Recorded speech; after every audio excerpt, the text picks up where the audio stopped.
Get away from the door. You don't want anybody to see you with the angry bear. You don't want to eat the angry bear. The angry bear. Okay, let's get ready. All right. Countdown. 6:58. We're on 7 in 2 minutes.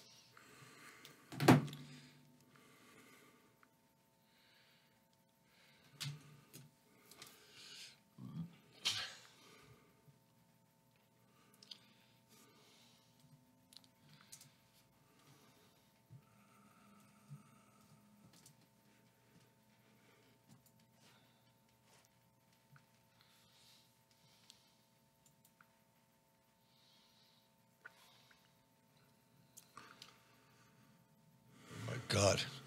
Uh-oh, a message from Jimmy Shaw. Run while you can, fool. Yes.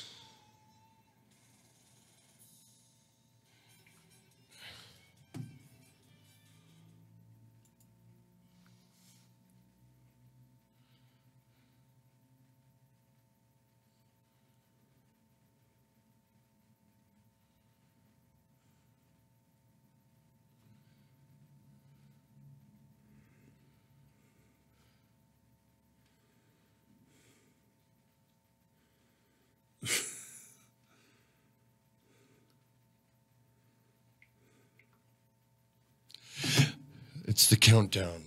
Who do we have on today? Look at your Facebook page. Look, it's right here. Look. Oh, crap.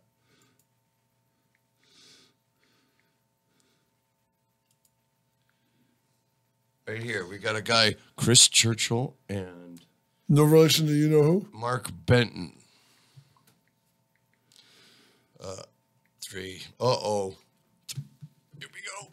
Yeah, baby.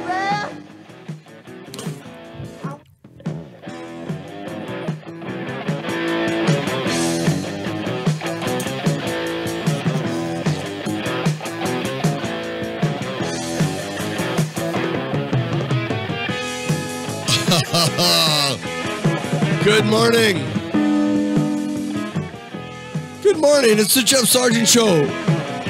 Broadcasting all the way from Rancho Cucamonga. Just an hour out of Hollywood. With my guest. I mean, my guest? Of you, a-hole. With my co-host, Jakey. He's back. Oh, my God. I'm here to save the show, show killer.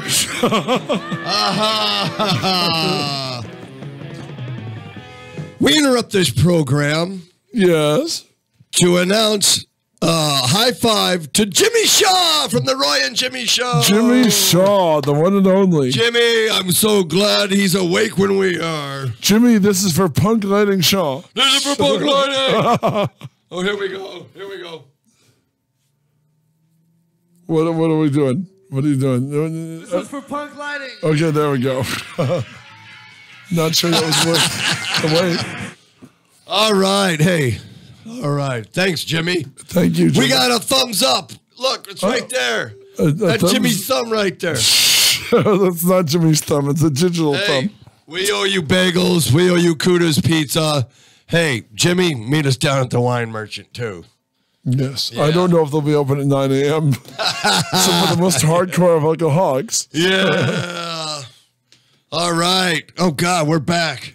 We are back. It still feels lonely. There's nobody in the booth. We miss Dan. Yeah, for those who may not know, our boy Dan has been hospitalized, you know, and we miss him in the booth. The three amigos are nothing without Dan. So now we're only two amigos. And, you know, I mean, Dan brings a lot. You never think about it, but Dan brings a lot to it. You really know when the person is not there. Yeah, you sense his absence. There is yes. Kind of a missing limb thing, you know?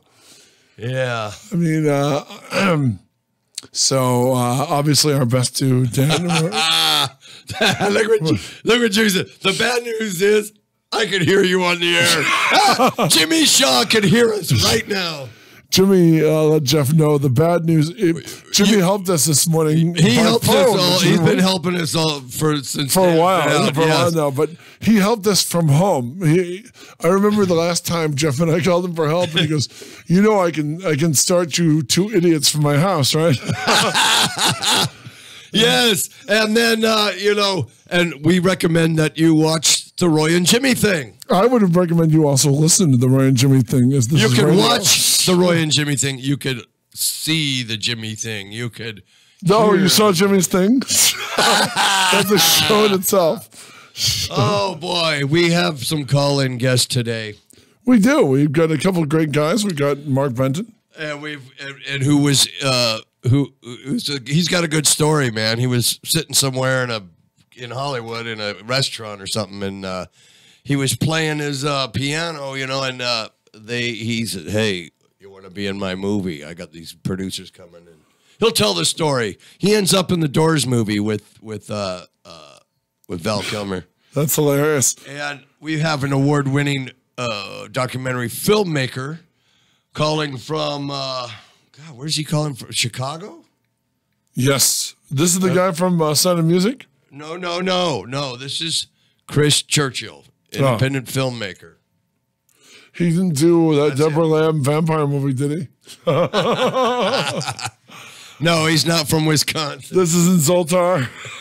This is not Zoltar. This is he's a bird man. Chris Churchill. He's calling in around 8:00. And we got about 10 more minutes to kill before our guest Mark calls us on the phone. So I haven't seen you since Long Beach Comic-Con. Long Beach Comic-Con, and then I put on my pirate gear and we went and saw Captain Morgan and his crew. Yeah, that was kind of impressive. I met Jeff's wild Mardi Gras friends. Long Beach pirate friends, and that was I had a blast at that. I think we drank too much, but it was a good time. Was had by all. But yeah, hey, it was a good deal because we hung with a bunch of pirates. Jeff was welcomed by his tribe. We went to the Long Beach Comic-Con.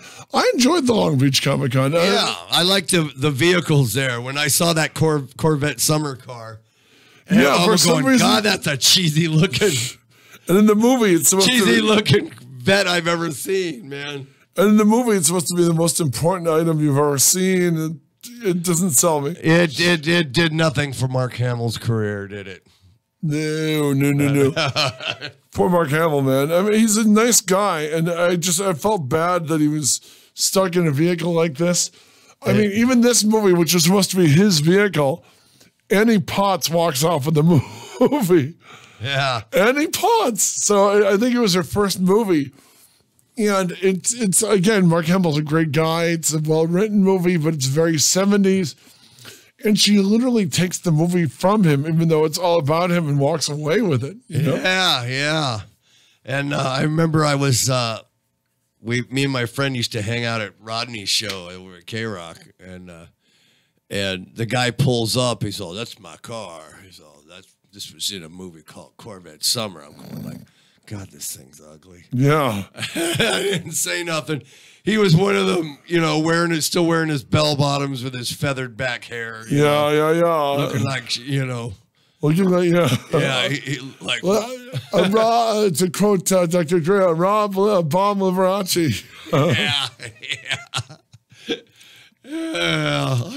From Long Beach to Rosecrans.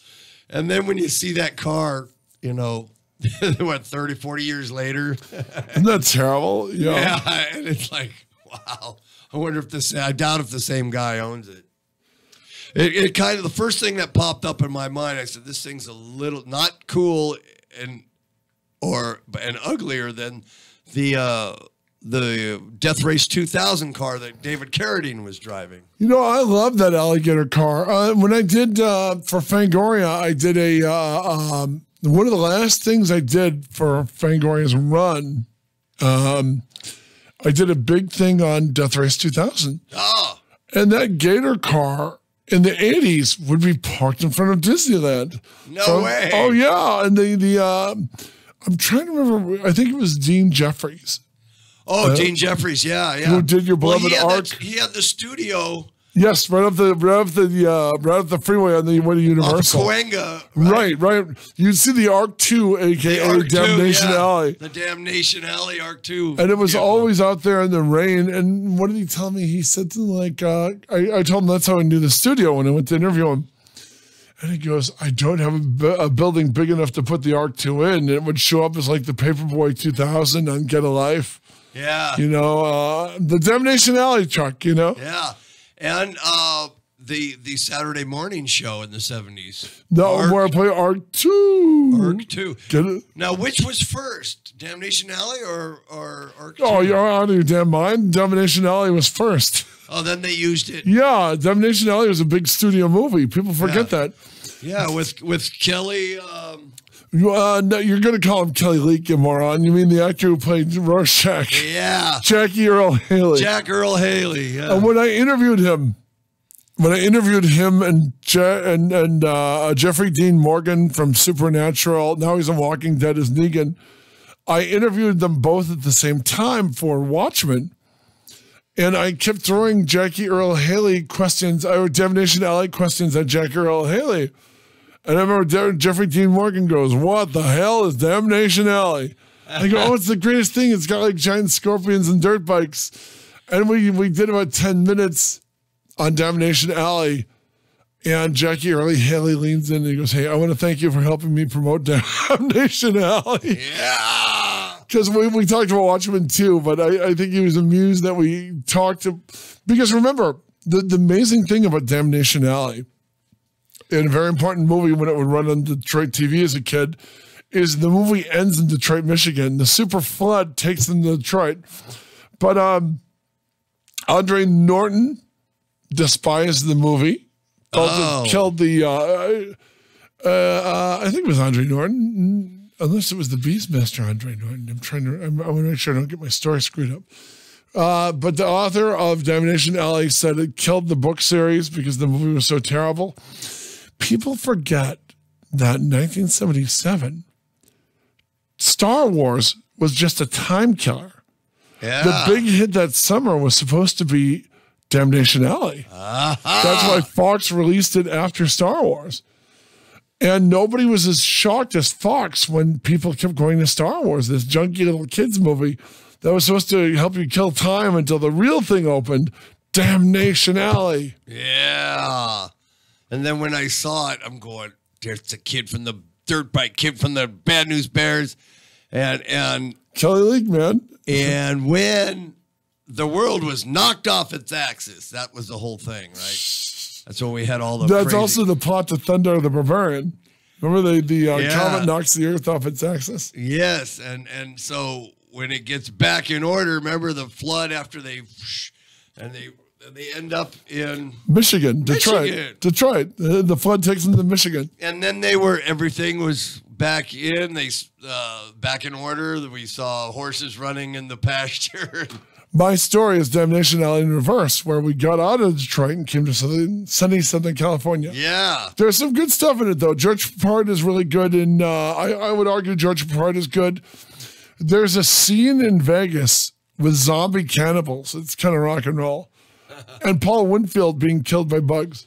Oh, yeah, giant bugs. Giant friggin' bugs. Yes. Remember, he was famous. He was the guy who would die in every movie. Yeah. You know, oh, don't worry. He's the guy who gets the eel in the ear in Star Trek II, Wrath of Khan. Oh, yeah, that's right. Huh? He's the cool detective who gets murdered by Arnold in Terminator. There was always, they always joked that the horrible Paul Winfield death. His cousin was Blackula, William Marshall. Oh, wow. Prince Mamuwalde. Hey, back to that. Back to what? Back to that Death Race 2000 Corvette. Parked in front of Disneyland. Now, it was just parked there. Yeah. Was it just sitting there getting dusty or what? Not driving? They did like driven? it looked like they were doing they just put this car show on at the very front of Disneyland. I mentioned this in the Fango piece. Frankenstein's car would be there every other weekend, just parked right there. And nobody knew what it was from, and Disney certainly wasn't going to let you put a sign from Death Race 2000. I knew what it was from, and I was very excited to see it. Yeah, I thought that was cool, man. Frankenstein was definitely had the coolest car in the movie. Yeah, I mean, I also liked Stallone's car. That was pretty cool. Machine Gun Joe for turbos. Yeah, that was cool. Who was Calamity Jane? Calamity Jane. Well, let's see. Calamity Jane was the beautiful, and she's also in my Buck Rogers book. Mary. Oh God, what's her last name? Mary. Hang on. Do I have to look it up? No. Mary Warnoff. Woronov. I know this because she's in my Buck Rogers book. She was a hot alien villainess on Buck Rogers. Now she had to. Her car got wiped out, right? And so Yeah, she had to ride with. She had to shit shotgun with Stallone in that. No. Stallone has the cute blonde. Oh, Yeah, Stallone is the cute blonde, and the blonde was also on the Hulk because she's in my book too. wow. The blonde who played this 50s type blonde, she was actually this Cuban bombshell, you know? Aha. Well, it's been a long time since I seen that movie. Yeah, it's a great, by the way, it's in the public domain. You can find it at the 99-cent store on DVD. Really? Yeah, it's a great movie. I like it more than the Jason Statham one. They just did another remake with Malcolm McDowell, and it's better than both of them. Oh, really? Yeah, I remember. Malcolm. Malcolm McDowell plays the president of the United States in the remake. Oh, so does he get killed by? Is there a Frank who does? There is a Frankenstein who kills him. Yeah. All right. Copious nudity. It's on Netflix. It's better than it has a right to be, but it's nowhere near as good as the first one. And the Statham one, if you don't think of it as a death racing movie, it's pretty good too. Yeah, I watched it. And it was a lot of action. They put a lot of money in that, as far as everything getting destroyed. The Statham one. One thing I liked is when they announced the remake, they didn't have anyone from the original. This is what David Carradine told me. No. And people kept complaining. So at the last minute, there's a scene where the original Frankenstein dies. You know, it's like a welding mask with no eyes. They hired David Carradine to come back and do the voice. What? Oh, Yeah, do the voice of the first Frankenstein who dies.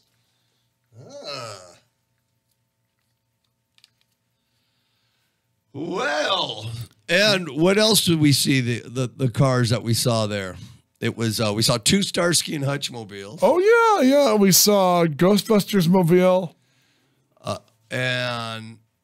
And then there was some more there. I didn't take pictures of all of them. Well, most of them weren't very good. No. Let me grab my coffee. Hold on. Vamp, baby vamp. Uh-oh. Keep vamping, jerk. A moment of dead air while Patrick gets his coffee off the coffee machine. It's silent. Let's have a moment of silence. Okay. All right. I'm doing terrible at this vamping business. What is it working? Yeah, it finally kicked on. It's still dribbling. It's still tinkling. It's still peeing in your cup. I'm peeing in my cup right now. Coffee is peed in your cup. I love my K-Cup. I mean, I know this is Southern California where everything's bad for you, and now they're going after the K-Cup coffee makers. I will destroy the last rainforest, man, woman, child, crocodile, everything, just to have my coffee. I will throw so many effing K-Cups into the Amazon, it's not even funny. I love my K-Cup. You can have my K-Cup when you pry it from my cold, dead fingers. There's nothing like your K-Cup in the morning. You don't even have to pour crap into the coffee maker. Just stir and it's served. All right. Boy, oh boy, oh boy. Yeah, so we have some cool guests on today. We can't announce her yet, but it looks like we got somebody for Hot Chick Friday. Do we? Do you know who? Don't say her name yet. I don't want to promise until we know you got it. Oh, we're not going to mention any names. You got it. We'll just wait till that day comes. Then we may or may not be having a Hot Chick Friday. We might be sleeping in. We might be sleeping in. Or where the hell is the Hot Chick Friday? But yeah, the Long Beach Comic Expo was pretty damn good. I had a good time. As small as it was. It was small. It was smaller as it was, but it was still good. It had some good cosplayers. Yeah, we ran some cute Twi'leks and is that our guest? Uh-oh, let's see. It says scam likely. Hello? Wow, this is compelling radio. Yes. Oh man, how are we gonna do this? He can call you on the phone. We can put him on speaker. Maybe that would work. Number? It should. Remember, you're on the air. Don't say any numbers out loud unless you want them known by everyone. So 360-909-360. One of our guests is calling it. 8330. There we go. That's why. 8330. Call you back. Oh, okay. Before he gets on, I'm going to grab my coffee because I need my GD coffee. You need your coffee. I do. No, you don't. I do. Oh, God, I'm getting pretty thirsty myself. I'll bring you some water. Grab some urine. Our guest Mark is calling in. Like I said, we don't have Dan. Here it comes. Here it comes.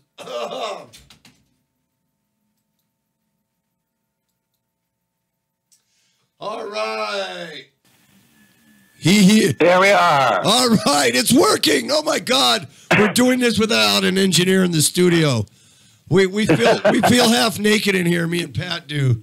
Usually we got somebody that's good. We got our guy in the booth here, our producer, and it's still like, oh my God, we still feel like we're running around with our pants off here. I'm hearing a bit of an echo on my end. You are? Okay. A lot of echo. A lot of echo. How about now? Hello? Hello. Yes. Oh God. Yeah. Well, it's still there. I don't know how to. It's a beat later than when I speak. Oh God! Just like on Steve's phone. Take your earbuds out. Well, I have no earbuds. So, long as I'm not. It's when I talk, right? No, it's when I talk. Oh crap! Get in here, Patrick. We got him on the phone. Our guest, our call-in guest today, Mark Benton. This is Mark Benton. Echo. I don't know how to fix this. Should I go in the booth? Can we hear him on the air? Yeah, look, put your headphones on, you idiot. Mark, Mark, he's talking to me, not you. Don't worry. Introduce yourself. We would never call you an idiot on the air. I am Smiling Pat Jankowitz, and it's a pleasure to have you on the Jeff Sargent Show, Mark. Thank you very much. It's good to be here. Yes. Oh, yeah, it's great to have you. You got some good stories to tell us. You were in the Doors movie with Val Kilmer. You were there when what's her name? Meg Ryan was at the height of her powers. What was that like? Well, it was funny, and I'm still hearing that major echo. Just by the way. Okay, we're not. It sounds pretty good on the air, so we're just going to roll with it. Yeah, you sound great over here in the studio. Well, I'm glad I sound fabulous. And across the world. And across the world. Our listeners in Australia and England are enjoying this. Okay, well, I was a freshly minted graduate at the California Institute of the Arts. And I took the one-way ticket from Boulder, Colorado. Wow. With no jobs, no contacts, no family, no sense. Right. And I was living in Laurel Canyon at the time. Holy crap. And so anyway, there was this day I was, there was a local gourmet pizza restaurant. Uh-huh. And I was training as a waiter there, and I got to tell you, I tried really hard, but I was just awful. And on my inaugural day, I had a couple friends there to cheer me on. But who should walk in but Val Kilmer? Oh, no. Yeah. So, and the funny thing is that 2 years prior to that time, 28 years ago, right, Val Kilmer was in the Colorado Shakespeare Festival playing Hamlet. Oh, no. And Now, being from Boulder, I didn't want to be in the production. I didn't care, spear carrier number 3. I didn't care. But what I could do is take the classes that the production people were doing. So I could take voice classes with the Juilliard teacher who taught Val at Juilliard and, acting classes, whatever, for free. Right. So we had that in common. So anyway, he sat in my section. And anyway, I carried on with my friends. And actually, I was doing this shtick with my friends. It was sort of a over-the-top, flamboyant, absent-minded waiter type guy. No. And I'm goofing around or whatever. Val calls me over and he says, could you do me a favor? And I said, what? He said, I got a producer coming. We have a meeting. And I'm wondering if you could do the same thing you're doing with your friends, you do to us, but we're not going to tell him that it's a joke. Wow. So the producer comes in and I go full bore and, pour water before putting the glass down, you name it. Right. Did I give it up? And they finish the meeting. The producer leaves. Val cracks up, and he's like, good job. And then he was like, so you want to be an actor, and I'm standing there with my long hair, putting my, index finger into my cheek going, yes, Val, I'd love to be an actor. There's such a shortage of actors in Los Angeles. I figured I should come. We need some imported Colorado talent. There must be a shortage of actors. I looked at him and he said, do you want to be in my movie? And I said, I'd love to. That's how green I was. I said, I'd love to, but I don't have an agent. And he looked at me and he said, you don't need an agent. Wow. So he tells me where he's going to be on Monday morning at like 6 a.m. He's like dressed like a hippie, whatever. And I'm like shaking his hand. Thank you, Val. Thank you very much. Thank you. So what's funny is, though, the day ends, I check out, I'm walking to my car, and then it dawns on me, who's going to believe this twink boy with the long hair going, I'm looking for the star of the movie. He said I should be here. Yeah, like, okay. So I'm thinking, I don't have a business card. I got nothing. So I'm like, I feel like an idiot. What year was this now? This would have to be 1990 when the movie came out. Yeah. The movie 89, 90. Okay. Well, the movie came out in 91. They were shooting it in 90. Okay. This would be April of 1990. Wow. Oh, wow.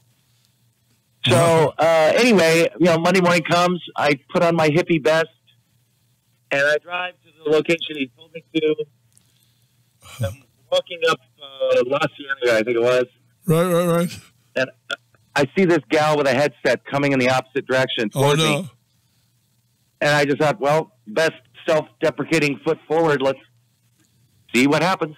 So I tell my mate, and she goes, oh, yeah, he's the third trailer just up the street, on the left. He's in hair and makeup, just go around there. And so I guess it worked. Wow. And I remember saying, thank you, ma'am. But in retrospect, she was probably only 26 years old. Yeah. Was there a lot of like extras and holding or what was the scene looking like when you went in there? I don't know this yet because I'm just walking in the direction of base camp and the trailers. Oh, okay. Wow. And I've never set foot on a movie set in my life. Wow. Oh, wow. So this is all overwhelming. I walk up to where she said to go, and I look up and I see Val Kilmer in hair and makeup. He sees me through the mirror. He jumps out of the trailer and he looks at me and he goes, you made it. Wow. Wow, how cool is that? Batman himself. Now, what was funny was we were at the time both kind of the same size, the same build, the same height. There was a lot of wardrobe that he didn't want to wear for whatever reason.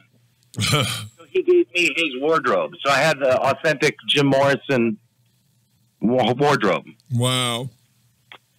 And so we start the shoot, and I did like a week and a half or something, but this first day was at the Whiskey. Oh, cool. And they completely did all of Sunset Boulevard in this first 2 blocks where the Whiskey is, just like it looked like in 1966. So for anybody who grew up during that time would flip out driving down Sunset Boulevard. Oh, wow, yeah. It was like a time travel. So they have it all. Anyway, he's like, we're going to be on the set at 8 o'clock or whatever it was, and I'll see you there, he says, just kind of leaving me to my own devices. Right. So we start the shoot, and then, of course, now I'm like Val's friend. And Oliver Stone kept calling me Jim Jr. He kept saying to Val, if you screw up, I know who I can cast. Wow. And it was just a wild scene. And, yes, I did about a week and a half on the thing. But the only evidence that I'm even there, if you watch the movie, is when you see Val singing the end at the whiskey. And the camera pulls back, and it turns around and goes over the audience. And it tracks up to the balcony. And standing next to Meg Ryan is a long-haired, sweaty, shirtless, dope-smoking me. All right. Yeah. Was it real dope? So, and, a lot of stars, a lot of people were swinging by to check out the set. This was Oliver Stone's first big-budget movie. And, of course, Robbie Krieger and Pamela Curson, who was Jim Morrison's girlfriend. Was she the witch? And John Densmore. And Ray Manzarek. And was Ray Manzarek was on set, right? No, he didn't like the approach of the movie and kind of wrote it off. He had nothing to do with it. Oh, really? I remember he didn't want anything to do with it. Oh, wow. He did college campuses after it had opened and opened big. So he would do this BS thing where we waving incense around and shaman, talk to us. And I'm laughing because this old guy is up there pretending he's talking to the ghost of Jim Morrison. And I mean, he was in the band with him. He probably hated Morrison's guts. But now he needs to pay the bills. So he's standing there on stage pretending to be communing with the ghost of Jim Morrison. Well, during this day, it was about 3 a.m. It was one of those all-nighters. Oh, yeah. We had a couple of those in the beginning. Wow. It was about 3 a.m. I'm standing on the balcony next to Meg Ryan, in between takes. And Val's on stage, and he kind of waves to me to come over. So I, zip down the steps and minnow my way through the crowd or whatever, and I get to the foot of the stage, and he says, "We're going to go across the street. Do you want to come with us? We're going to get something." We're going to get what? Okay. So there's a gas station across the street from the whiskey, and I'm walking across the street with Val Kilmer, Oliver Stone, and Alex Ho, the other executive producer of the movie. Wow, Alex Ho's great. Hey, Kim and Ho also. Yeah, my brother had. Wow. Okay, go on. No, that's funny. Okay, yeah. So we're going to this gas station, and at the time, on the inside, it looked like a salad bar, but it was actually for ice cream and sundaes and things like that. So, Oliver Stone is doing a fudge sundae or whatever. I'm getting a vanilla malt, And Oliver Stone looks at me and goes, "So you want to be an actor?" No way. Wow. And, again, with the index finger in the cheek, I'm like, yeah, Mr. Stone. Yes, Mr. Stone. And he said, "Do you know who Danny Sugarman is?" Wow. Wow. Everybody knows. And I said no, and I also didn't realize that he was also a consultant on the movie. I didn't know this. But I said no, and he said, "Have you ever read the book, No One Gets Out of Here Alive?" And I said no, feeling like I was failing a test. Wow. And he said, "Well, we've got a 3-picture deal with Kurokal Pictures. This movie, JFK, and with any hope, we would like to do a movie based on Danny Sugarman's new book called Wonderland Avenue." Yeah, all his sex, drugs, and rock and roll experiences after the Doors. He claimed he banged Jim's widow in that, or girlfriend in that. That perhaps. He had a wild life. So he said, "You look remarkably like Danny Sugarman did as a teenager and in his early 20s. And we're looking for somebody who is an unknown with no baggage." Oh, no. And he said, "What? I assume you have a 8x10. And I said, "Yes, Mr. Stone." And he said, "I'd like you to go to Samuel French. I'd like you to get the book, Wonderland Avenue.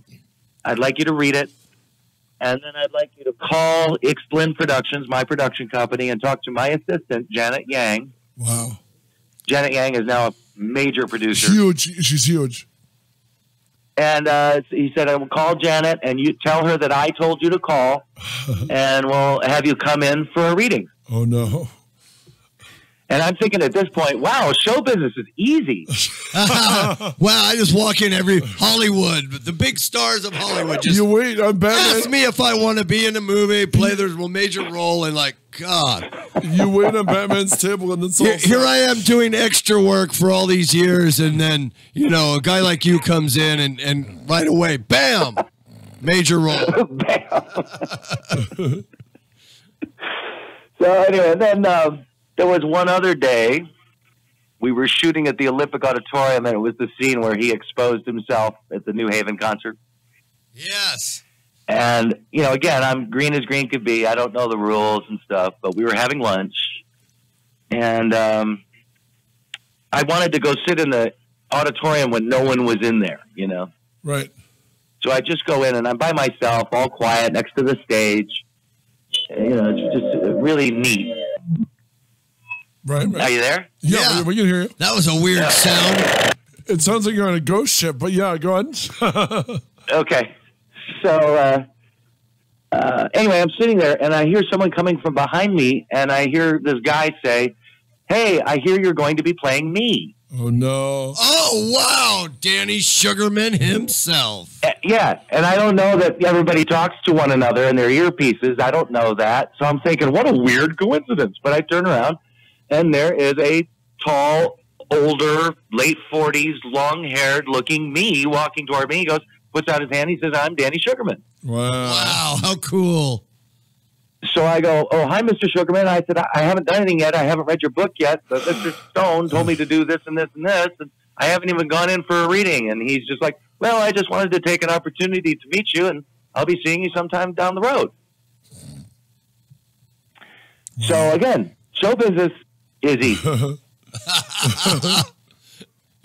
my God. So I walk out of the auditorium baffled that all these coincidences are happening. Oh, no. And next to base camp, there was this brick building with a steel staircase on the outside of the building and a door at the very top. Right. And I heard music coming out of it.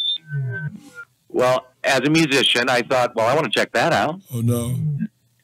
So I go up the steps, and there was a guard at the top, and for some reason he let me in. I don't know why. And inside was John Densmore, the actor playing him, Robbie Krieger, and Frank Wally, who played him. Yes. And they're jamming. Wow. And there was also a Rhodes keyboard in there. Oh, no. And they finished jamming, and Robbie kind of looked at me in a sort of, do you want to play kind of thing. Wow. So I'm like, okay. So I get down to the piano, and I'm jamming with Robbie Krieger and John Densmore and the actors. Wow. And then, oh, my God. while we're jamming, Eric Burden walks in. Oh, Eric Burden, the Animals, also appeared in the Wow. No way. I He can't did a believe couple. this is He had a happening to quick you. cameo in it. Right. When they were in the London Fog, plays like a manager or something. Yes. So anyway, he walks in. They chats with Robbie Krieger for a little bit, and then he starts singing, "There is a house." Wow. And we all join in, and I'm sitting there going, I'm playing House of the Rising Sun with Eric Burden and the Doors. Wow. That's amazing, man. Oh, my God. Nobody would ever believe you, by the way. And so, like, are you, like, believing what's happening to you in the moment? Going, like... I so wish we had cell phones back then, because I so would have recorded that. Yeah. Wow. I mean, but you're hanging there with the Doors and Eric Burden. Everybody involved, all these iconic people, and they're just coming up to you like, okay, here's the new guy. Let's like you're one of them. Like, hey. Well, the only thing I could do after jamming and trying to keep up with those guys as a kid, I ran down those steps and I went to the first payphone I could find. I called my older brother Collect to tell him. Wow. Wow. You wouldn't believe who I that just was jammed my with. first experience. And what ended up happening, Kuroko Pictures went bankrupt. Yes. JFK got made. That's and one I of the did movies that read helped bankrupt in him. Danny Sugarman's obit in like 2005 or whenever it was that he was still trying to find a home for his script, Wonderland Avenue. Never got made. I think what happened is The Doors, as big as it was, underperformed. And it was one of the movies that helped damage Kuroko because Kuroko made a ton of money with Terminator 2.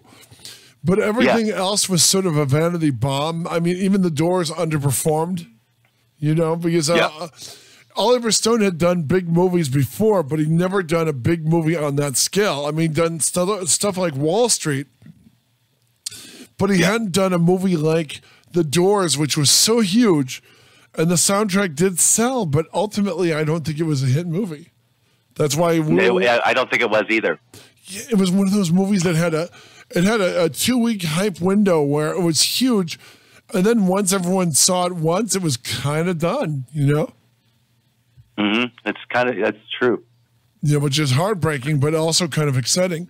Because remember, Oliver Stone went on to make Nixon, and it's like one of the most boring movies you'll ever see. It's a bunch of old guys in suits getting in and out of cars. Guys in suits getting out of cars. Every president movie is like that. Right away, sir. Talking heads in rooms. Yeah, and I mean, there's nothing compelling. I mean, even The Doors, there's the weird sex and that sort of stuff, but at a certain point watching the movie, nothing really happens, Mm-hmm. Who played Pamela Tavares in the movie? I want to say it was. She was married to Tom Cruise. She was his first wife. Mimi Rogers. That's it. She's also in Lost in Space. She's in. She has the least promising Lost in Space. The Mimi Rogers. There's a scene where Heather, what's her name, who played Roller Girl. Do you remember this? Yeah. Roller Girl, the super hot. She played Judy, the daughter Judy, in the Lost in Space movie. And there's a scene in the Lost in Space movie where Heather Graham, thank you, sir. Heather Graham. I won half points because I did say Heather. So there's a point where Heather dies in Lost in Space, and Mimi Rogers, they had to make everyone in Lost in Space had to pull their weight. So now she's like a super doctor. She goes, "Oh my God, Judy needs a vigorous chest massage." And I remember everyone sits up because you're thinking, "Oh, right, yeah. Mimi Rogers giving Heather Graham a chest massage." And these morons killed their own movie because the next shot is Heather Graham on a table with buttoned up in like a turtleneck and all this, with like cheesy ray beams shooting into her chest, which is supposed to be giving her a vigorous chest massage. Oh God! Oh, good Lord! And that's the part in the movie where you realize Lost in Space just missed one of the fundamental easy parts of making money in Hollywood. When Mimi Rogers promises you, the audience, that she's going to be giving Heather Graham a vigorous chest massage, you're not supposed to cut to... Boy, what a disappointment that was. My God. I mean, every guy who's ever seen a woman in prison movie knew how to save that movie. Boy, oh boy. I love that by the way, you're at ground zero on this movie set. I mean, when you look at the cast of The Doors, some huge names have like one line in the movie and all this other stuff. People who are now famous, Karina Lombard and all these other people. I mean, it's just amazing the level of, you know what I mean? You're around all these people. Any Kyle MacLachlan stories? Do I have a Kyle MacLachlan story? Yeah, he played John Densmore, I believe, in the movie. Yeah. Manzarek. He played Manzarek. That's all I know. Wow. I remember, quick chats with him when we're crossing the street from where the London Fog was supposed to be, when we're walking to go to the Whiskey, where Jim Morrison gets on a van and trips out. But I probably chatted the most, and just like party chatting with Meg Ryan, because I was standing right next to her for hours. Smart man, by the way. If you're going to chat with anyone, Meg Ryan at the height of her powers with those blonde hair and those amazing teeth and eyes. Wow, wow, wow. Was she cool? Yeah. she was newly dating Dennis Quaid, and for some reason he didn't like me very much. Well, you're cock blocking. You know, just like, whether you knew it or not, you were a threat to be neutralized. who's this new guy on the threat just taking over? You know, why is everybody like, all right, hey Mark, hey Mark, come here, man. Hey Mark, let's go get something to eat, Mark. Let's hang out, Mark. And they're going like, who is this guy, man? It was funny. I have this vivid memory of seeing Dennis Quaid, who was very famous, you know, back then. But he wasn't actually walking onto the set, which was the balcony where Meg and I are standing with everybody else. So it was just kind of funny, and she's laughing and giggling, and you know, I'm making jokes or whatever, and I don't know. He didn't like me. I can't put my finger on it. Yeah, he goes, this extra wants to bang so my that was girlfriend. a heck of a first of experience. Wow. You know, who's this young looking Danny Sugarman guy? You know, and you're looking a lot like Val Kilmer at that moment, right? This is before. Well, you know, I had to. So this guy's during the shoot. You know, sometimes the director will come up with an idea or something. Oliver Stone thought I looked so much like Jim Morrison that he wanted me to be sort of this ethereal ghost of Jim Morrison looking over Meg Ryan or Pamela. And you know, I don't know. He had some sort of ghost thing, but then it shifted to the Indian image of the Indian looking at Meg Ryan and the whiskey, and I don't know, something like that. Oh wow! So here's yeah, it was something else. And to be living in Laurel Canyon, which of course was where Jim Morrison lived, it was just I was living 1966 in Southern California for a couple weeks. That's amazing. That is amazing when you think about that. You know what I mean? Yeah. Oh yeah, definitely. I mean, that's. And then what kind of led after that? Because I seem to have had a real Forrest Gumpian kind of existence in Hollywood. Which is it's like if I come up and sit to you on the bench and you're telling me this story, I'm going, yeah, right, yeah, this guy's hanging out with Val Kilmer. Never been on a movie set and getting ice cream with Meg Ryan at the height of her powers. So I ended up doing all these gigs at NBC. I was doing little little bit parts, day playing on Days of Our Lives, Saved by the Bell, Santa Barbara, if you remember any of those shows. Give us a Saved by the Bell story. Do you have anything? Oh, yeah. What's up? Was Screech really an asshole? I don't remember much. I just remember that the director was a wonderful man, and it was like he was in charge of the asylum because it was just a crazy set. Wow. Yeah, and the actors were young, and I, as a 23-year-old, I was not the demo for Saved by the Bell, so I was actually embarrassed, I think, to have that on my resume. But now it's like, dude, you were on Saved by the Bell. Exactly. I mean, it's amazingly huge now. Well, it seems like anytime they film high school scenes on TV, they're always using people that have graduated 5 years before. Yeah, because they have kids that can't work them beyond 5 hours. So I still get residual checks from Saved by the Bell. Wow. Oh my God, that's great. What other shows did you do? Hold on. I was Casey Kasem's bodyguard. Really? Did you like Casey? And they had an in-house band. The kids did. Oh, Casey guested on Saved by the Bell. Yes, he did. Go on. So, and my hair was so long, they had to pin it up inside of a cover hat,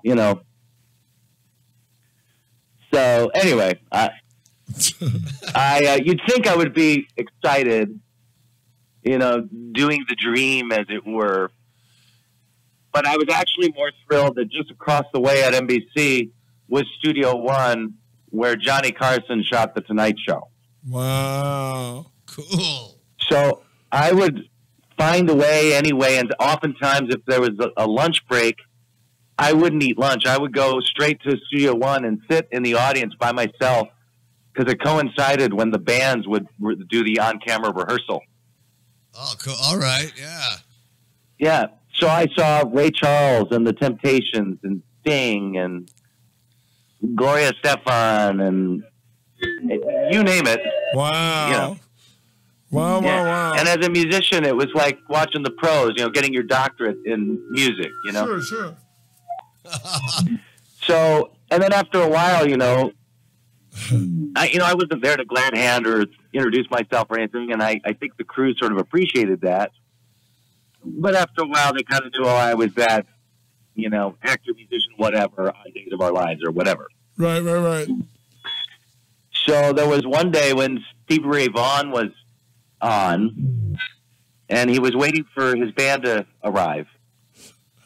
Wow. He's just standing there with his guitar, and there was a piano next to a grand piano next to him. And this has never happened today, but I think it was the prop guy. Wow. That he said, "Why don't you play something, Stevie?" Go on.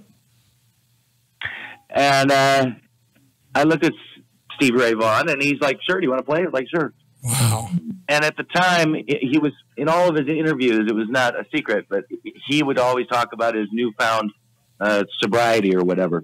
Huh. And so I said, "Yeah." He's like, "What do you want to play?" Well, I'm not going to play his songs, So I said, "I got something for you." And so I ended up playing a sort of a dirty, bluesy, gospel-y Amazing Grace. Wow. And he just went to town. And that was another moment where I wish we had cell phones and cameras because it's only in my brain. But, man, it was rocking. Boy, that's so sad, isn't it? I mean, nothing to record it with, and you're not allowed to bring, and what do we have for video cameras back? Anything you couldn't record it. I don't even think we had those little micro cassettes yet. It was like a VHS tape in a video camera, right? Yes, it was. Yes, it was. So anyway, that was just a wonderful moment. And I'm sitting now in the audience, and his band shows up, and they do Voodoo Child. Oh, wow. And it's, loud and great and very Stevie Ray Vaughan-ness. Wow.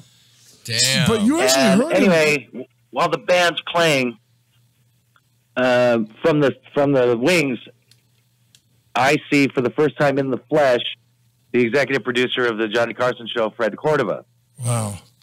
Now, if you'd watch the show, Johnny would refer to him often or make jokes about him or whatever, so you knew his name. You knew who he was. But this is the first time I've seen him in the flesh. He also directed the Ronald Reagan movie Bedtime for Bonzo, where the guy raises the ape Very like a good, child. that's right. Mm-hmm. So I see him, while the music's playing, I see him stop a stage manager, and I also see him gesturing to me. I'm the only guy sitting in the audience, so he's clearly pointing to me. Oh, no. And the stage manager goes on his way, and Fred starts making a beeline to me. Oh, no. And this is when it's starting to dawn on me, oh, maybe I'm not supposed to be here. Is this a closed pass? Oh, no. And so I'm seriously thinking visitation hours are over forever, and I'm not getting kicked out by security. I'm getting kicked out by the guy. Oh, wow. So, and Fred, of course, is a symphony in beiges with his cigarette and he's just old Hollywood personified. Right. And he comes up to me. The music stops. It's all quiet, of course. And he bends over. He's a very erudite kind of guy. He was, I always say if Noel Coward and Dorothy Parker had a baby, it would be him. Wow. So he bends over and he says, "Excuse me." He says, "Excuse me." And I pop up out of my seat and I put out my hand. I said, "Yes, Mr. de Cordova," because I wanted him to know that I knew who he was. Yeah. And he goes, "Tell me something." And he looks over his shoulder at the band, and then he looks back over to me. He says, "Is this any good?" Wow. So what do you say? What do you say to Freddie DeCordova? Yeah, I'm glad he was kidding. And I said something like, odds are favorable with the viewers, Mr. DeCordova, or something like that. And he says, very well. And he says, name. And I said, Mark Bennett. And he kind of looked me over with the long hair and everything and the long leather coat. And he says, well, Constance Bennett, thank you for the note. Oh, Constance Bennett being the famous old actress. Yes, and he was tickled that I knew he was referring to Joan Bennett's sister. Wow. By the way, he tested you and you passed. Isn't that exciting? Yeah. That's the best part when you have a moment like that. You know what I mean? You're talking to people who've been jaded by too many people in their lives, and you make a good impression. It's always interesting, Thank you. Yeah, I never thought of it that way, but yeah. Wow. Well, let me. So, and also he's talking to me, but also sending a message to the crew like he's okay. I've met him. He's harmless. Leave him alone. Yeah, he's not here for Johnny. Yeah, this guy's all right. Yeah. Let him hang out. And then he basically said, I'm sure I'll be seeing you sometime down the road, and maybe you can explain to me what all this grunge nonsense is anyway. Did you feel you sold out your generation by agreeing with grunge nonsense? Well, it's funny because my response to him was, it's not my taste. Oh, suck up. And, of course, when something really tickled Fred, he never laughed. He would just look at you and say, that's funny. Wow. So anyway, and then over time, I would find myself there. I was more looking forward to any run-in with Fred and a quip and a something than seeing a band or seeing a famous band rehearse or Patti LaBelle or whatever. Boy, that's amazing. So as Johnny was getting to retire, by now I kind of know some of the talent coordinators and stuff. And so Johnny had like the A-list talent coordinator guy. Right. The civilian talent coordinator, the music talent coordinator, and of course Jim McCauley, the stand-up comedian coordinator. So A-list guy calls me one day in a pre-Google world, and he says, you're a musician. You went to Cal Arts, and you're a fan of Johnny Carson and a fan of The Tonight Show. And he says, I've got all these guests calling, and they want to know what Johnny's favorite song is. And I'm from Brooklyn, so if it's not Sinatra, I don't know squat. So he said, you being a fan and a musician, what do you think? So I said, well, Johnny's a World War II veteran. And, so he probably likes all those old World War II torch songs like, I'll Be Seeing You, and Here's That Rainy Day, and Wow. One for the Road. And I rattled all these songs off. And he said, that's great. He said, could you write that down on a legal pad? I'll give you a drive on, and you can hand it to me. So when they call, I'll be able to have a discussion with them intelligently. Wow.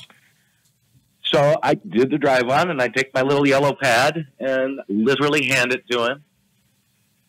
And in a strange, odd way, who am I, of course?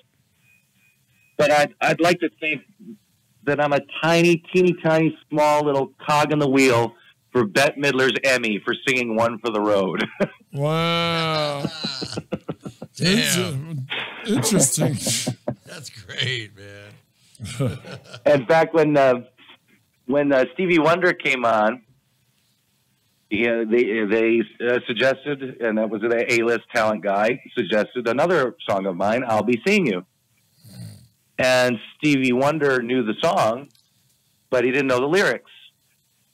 So the A-list talent guy comes to me and he says, do you know the lyrics to I'll Be Seeing You? And I said, yeah, of course.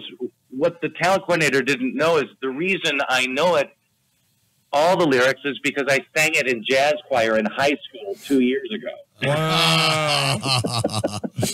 Yeah. So that's my reference point, right? Yeah. So I said, yeah. So he said, write it down. So I wrote down the lyrics. And he said, we're going to have you stand in the booth with Bobby, the director. When Stevie's on, you're going to be going, I'll be seeing you. I'll be seeing you in all the old familiar places. In all the old familiar places while he's singing. So, but as it turned out, of course, typical Hollywood moment, one of the two stage managers was the son of the director. Nice guy, very talented drummer, actually.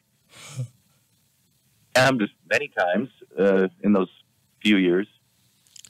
And he came up to me. He goes, do you have that lyric sheet to I'll Be Seeing You? And I said, yeah. He said, could I have that?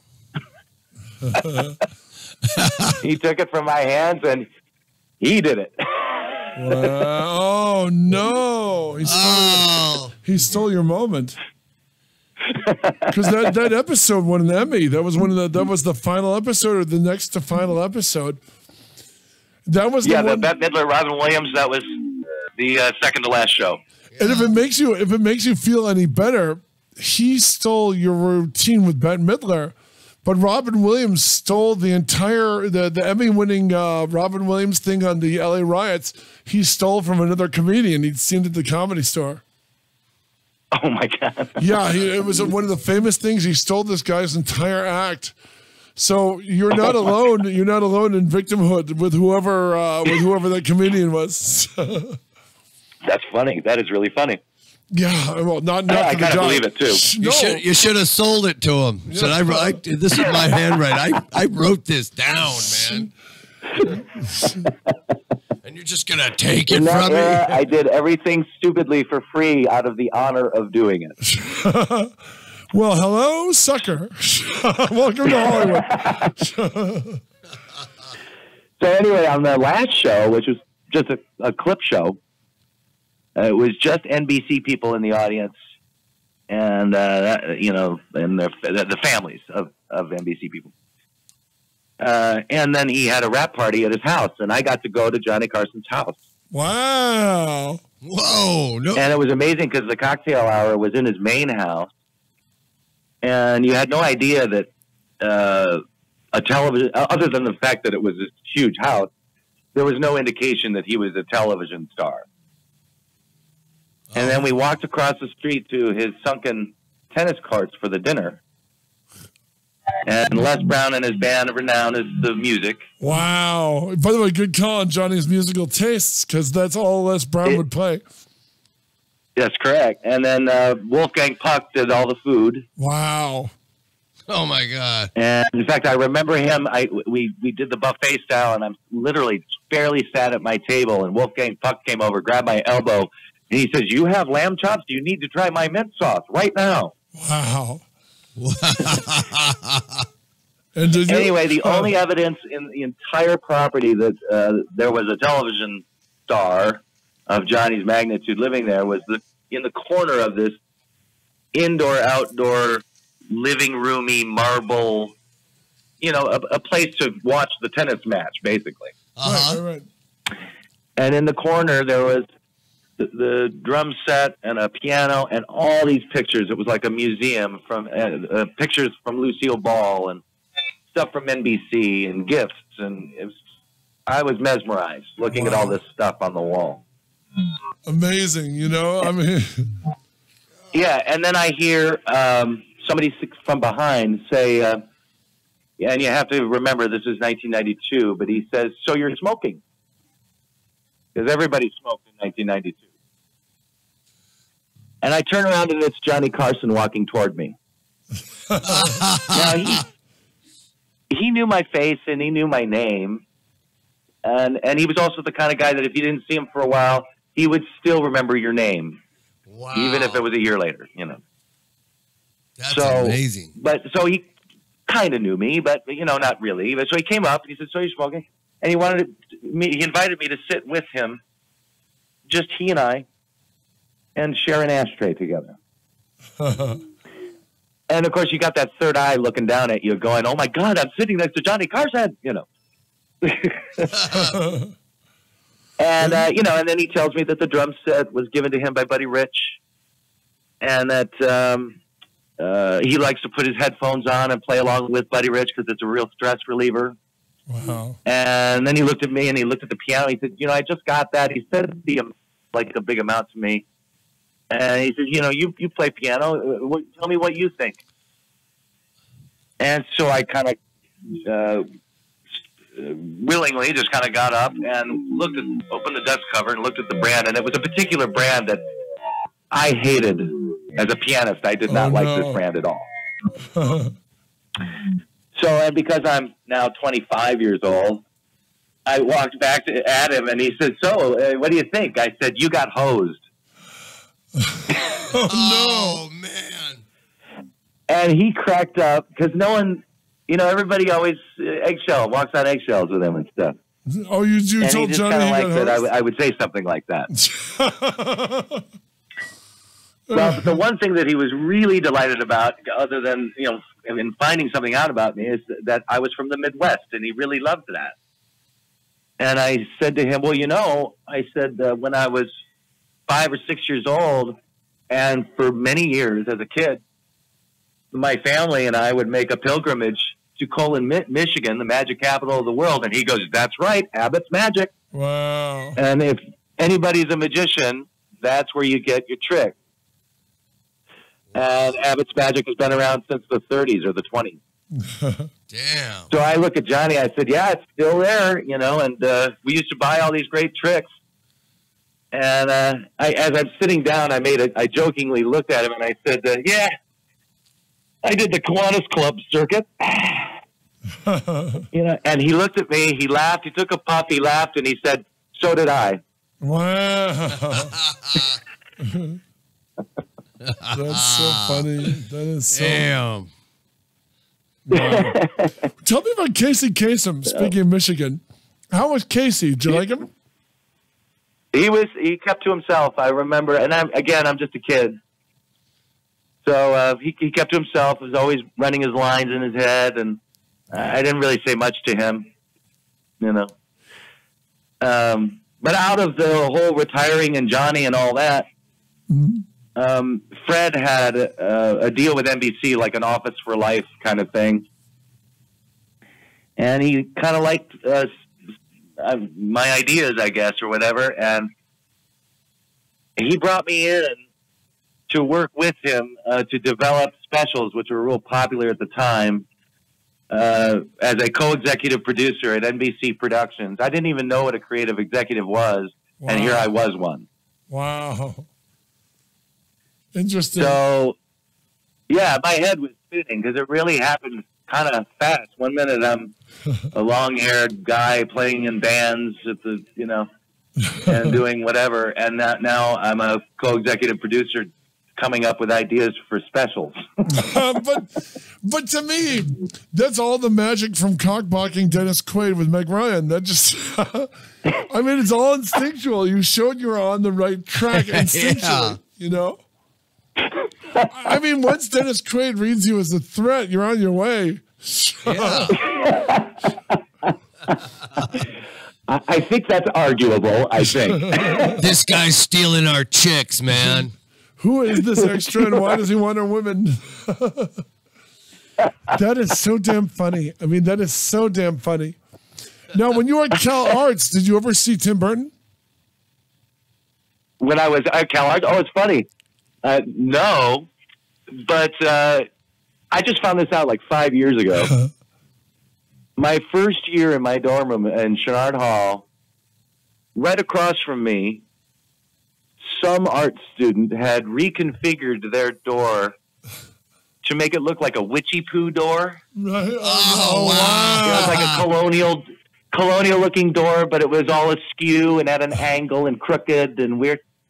I always thought it was a cool door. I didn't realize that was Tim Burton's room, and he did that door. Wow. Wow. That's amazing. Wow. Yeah, Tim Burton, the stories about Tim Burton I've always found more interesting than Tim Burton himself. His mom used to own a cat toy place in Burbank.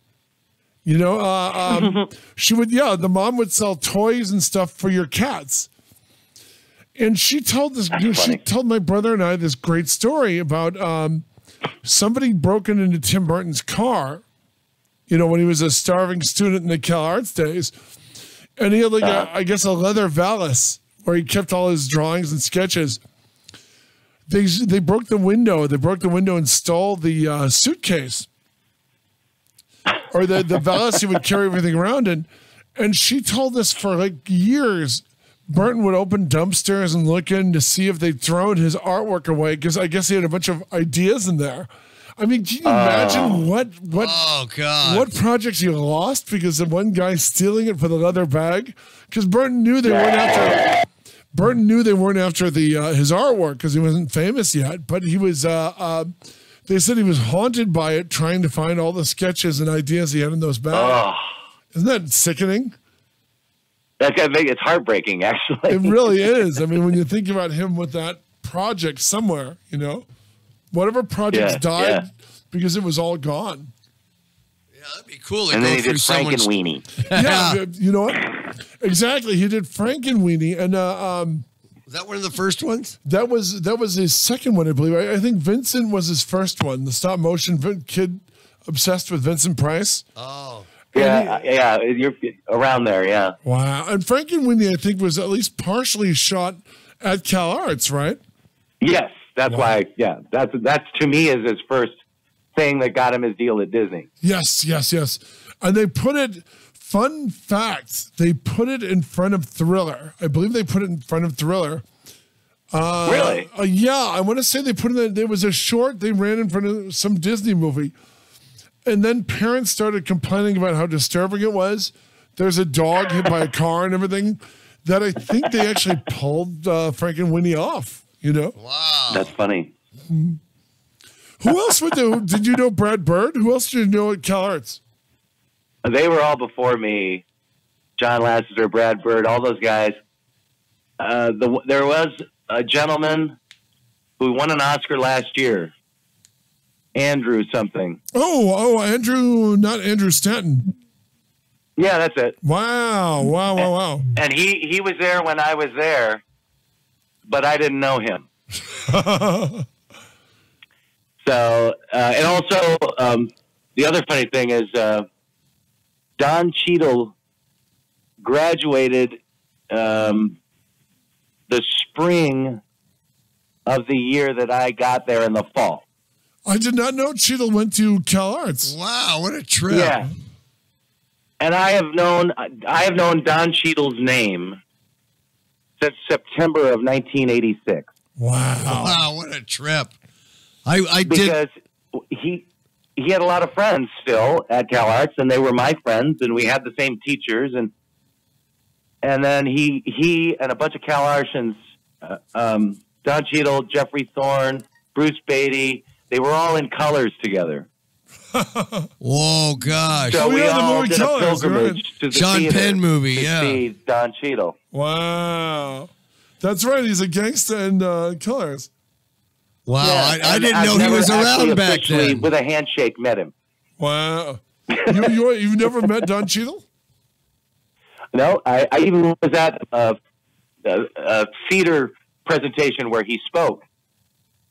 And, you know, we even joked. I was sitting in the audience and I said something or did something that made him laugh. And I'm in the back of my mind, like, he has no idea how well I know him.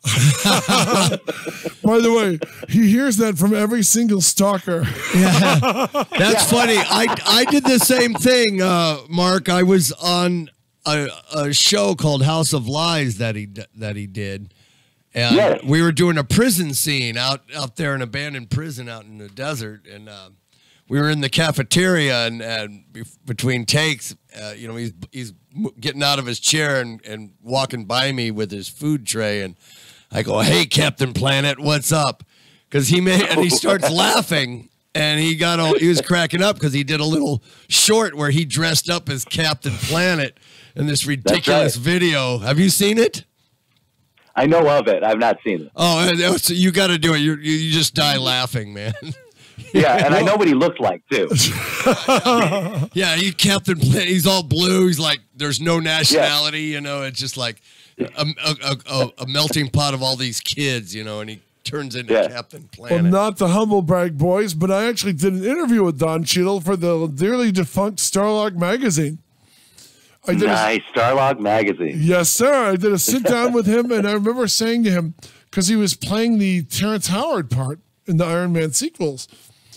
And I was asking him about that, you know, and I go, well, did you hear from Terrence Howard? And he goes, me and Terrence are cool. And I go, how does that work? You just took his spot. He goes, me, and he repeated, he laughed. He goes, me and Terrence are cool. Marvel and Terrence, not so good. Bob, you know, I guess Robert Downey Jr., and Terrence, not so good. And I go, then how are you cool with Terrence Howard? And he goes, I produced Crash. Oh, wow. And of course, that's the movie that gave Terrence Howard the bounce. So Howard had no problem with Don Cheadle. Right. That's funny. You know, and interesting guy. I mean, I thought, you know, when you look at like the fake English accent in Ocean's 11 and everything, the degree of difficulty, you're in this movie with this big star vehicle and you're doing a British accent. It's really weird. No idea he went to Cal Arts. I had no idea. Hey, we got our other caller in here. Hang on, don't go away. Let's see if this could all mush together here. Well, believe it or not, with the next caller coming, I have a call time on the Goldbergs today. Oh, you're on Goldberg's today. I did that show too. Congratulations, Mark, and thank you for joining us for the Jeff Sargent show. Then you're bailing on us, you piece of crap. Yeah, you Thanks for having me. Did we lose him? I think we just lost him. We'll have to call him up. Hello, Chris. What's going on? Chris. What's happening? All right. We're having weird phone things. How does it sound on your end? It sounds terrible. Oh, I'm God. getting a huge echo. Oh, God. Well, the only guest we got, baby. We can't hear that go in the air, so you're on. I'm Oh, on. Well, I hope everybody enjoys that I'm on. We do. and okay, good. We'll just have to deal with it. I don't know what the Dutchie, the owner, says. Oh, we got to get the phone company in here. He's gone. There's always something wrong with this station. It's something always chaotic going on. He insisted on building it on a pet cemetery. He said no one would ever notice. Yeah, we hear like these ghost gurgling and The walls bleed. no. Slime comes out of the carrot maker. the bathroom. You take a leak in the bathroom and it looks like you're pissing blood. It does. It sounds like you talk to an exorcist and a real estate agent at the same time.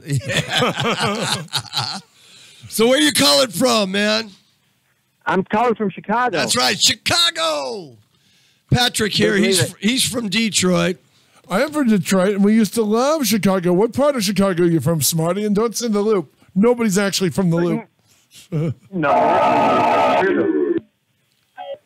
No, actually, I'm from a neighborhood called Rogers Park. Oh, okay. And what's your favorite? All right, hey, you ever go to the Museum of Natural History in Chicago? Of course, I have to. And which of the killer lions do they have in there? Was that the Ghost or the Darkness? The lions who ate the 1,600 people? Yeah, the man-eating lions of Savo. Yes, very good, exactly.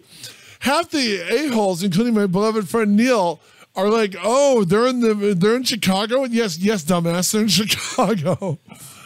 That's right. You Yep, actually they sure are. you don't have them both. You only have one of them, right? I know the last time that I went, they were both there. Oh, they were both there. Holy cow. You know, because when I went, I only remember seeing one of them, but I was a kid, and I remembered my dad reading me this article in National Geographic. The lions left so little of the people, they were burying them in coffee cans, which is a really horrible but exciting detail. God. Yeah. I don't know. Usually I'm rooting for the lions in stories like that. Well, that's mighty generous of you to root against your fellow mammals, sir. You know. So talk to us, baby. What are you up No, to? actually, I guess in that story, there were a lot of people out there trying to make a good living, building a railroad, and the lions just, misguided lions started eating them all. Yeah, well, they found they said the lions, and you see this when you see the lions in the museum. The lions didn't have manes; they looked like young lions. They were the they looked really they were the males. cute. Yeah, males without the big fur on their mane, neck. Yeah, and you look and they're kind of cute, but these two lions, these two smart visionary lions, instead of going deep into the deep in and hunting prey, they found if they went to the sound of the hammering, they would always find food. Well, that's a smart call. It really is. It really was. And I mean, they were unable to kill them for so long. It's a really exciting story, you know. And like that movie came out like 20 years ago, though, right? Right. They botched that story twice. There's a 50s version called Buona Devil. And then there's the, ironically, since our last guest knew Val Kilmer ruined the movie version, Ghost in the Darkness.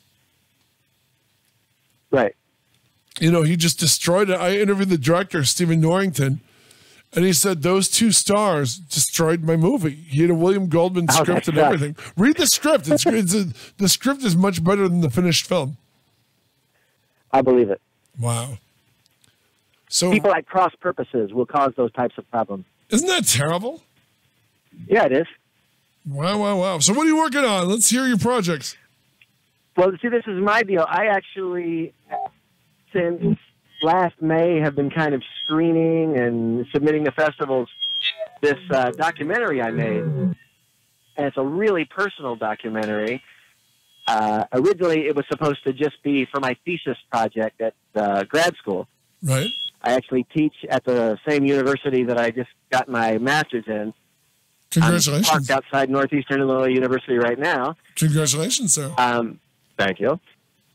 But the thesis project was this film that I made about my mother's extreme bouts of mental illness. Oh, wow. And how it affected our family. I'm the last of 5 kids, and a lot of the really sort of horrifying psycho stuff happened before I was old enough to remember. Wow. And so the movie's called Tell Me About My Mother. And my siblings and my dad and my mom all recount these stories to me. And I have all this amazing home movie footage because apparently, while all this was happening, my mom was filming. She was filming her own psychotic breaks? Wow, on Super 8 film. But, you know, they were vacations, family stuff, and all that stuff. And it's an interesting juxtaposition of the thing. Right. Yeah, but it would be cool if she did films for that stuff. That would make for a better movie. Was she bipolar? Was she what? Was she bipolar? She was bipolar, personality disorder, and with each kid of the 5, she got increasingly more postpartum psychosis that was thrown in there. I think they called it postpartum psychosis back then. Postpartum depression now we call it. But by the time I was born and I was the last one, they took her... they took me away from her when I was born because they were afraid she was going to hurt me. Wow. And as a result, I ended up being the one of my 5 siblings who ended up also going into psych hospitals and stuff. That's right. You were deprived your mom of an early age, huh? Yeah, because my therapist and I have worked on this. We've been together for about 12 years now. And she gave me this great badge of honor. She said I was the most disturbed patient she had ever worked with, which I was like, yay! I told all my friends. It was great. But it turns out the reason was something called primitive neglect. And I think this happens to a lot of people, but not a lot of people do documentaries about it. And pardon me if I keep saying half a sentence and then waiting. It's because I'm responding to my own echo. Oh, sorry. Go ahead. Oh, man. I'm sorry about this, man. And we don't have a board off. We're a one-man band today, my friend. That's all right. That's all right. But this thing called primitive neglect, what it does is it makes you less trusting in the most basic things about being alive, like that you might actually be something that people think about when you're not there. Wow. Like that you exist. Things like that. Wow. You know, that people who love you actually love you. things like that, real tough things like that. So part of this was learning about my mom's story, but part of it was learning about what's wrong with me. Interesting. I mean, I'm the middle of a family. I'm the middle of 5 kids, and I'm thinking all the normal stuff that happens with it. But you had this poor mother of yours with the mental illness, and that helped you, being separated from her, helped you develop your own illness. Yeah. Wow. And it was interesting because from the time I was born until I was about 12 or 13, it's like she would not be there for months at a time. And then when she was there, she was kind of herself. And then she'd kind of be herself for a little while longer. And she'd flip out and go to the hospital again. God. And this happened over and over and over again for 12, 13 years. Until finally, when I was 13, I ended up living alone for 2 months. Wow. I didn't tell anybody. So you were like, what, 7th grade? Yeah. Damn. Yeah, she kicked my last sibling out of the house. And believe me, it was her fault, not his. And left me alone with her. And then all of a sudden I started getting phone calls at school that she had, cut herself and was going to the hospital or some crazy thing. I remember coming home one day and there was broken coffee mug all over the place and a knife in the dishwasher, and she had a bandage all over her hand. And she was like, "I'm sorry, Chrissy, I just don't really like myself very much right now." And it was a very strange thing for a 7th grader to process. Yeah. Jeez. How many But brothers? all the stuff in this movie is from before that. How did she, How many siblings were brothers and how many were sisters? So the 2 oldest ones are sisters, Mm-hmm. and the next 2 are my brothers. Wow. And my mom actually says in the movie that in retrospect, had she really known what was going to happen, she would have never had any boys. Oh, wow. It's a weird thing to say. No, and that was caught on the Super 8 film that she filmed. Or she said that now when you were filming her as an adult. Yeah, she said it Wow. while we were looking at each other. Yeah. Wow. Now, how can you look at your kid and say that? That's really bizarre.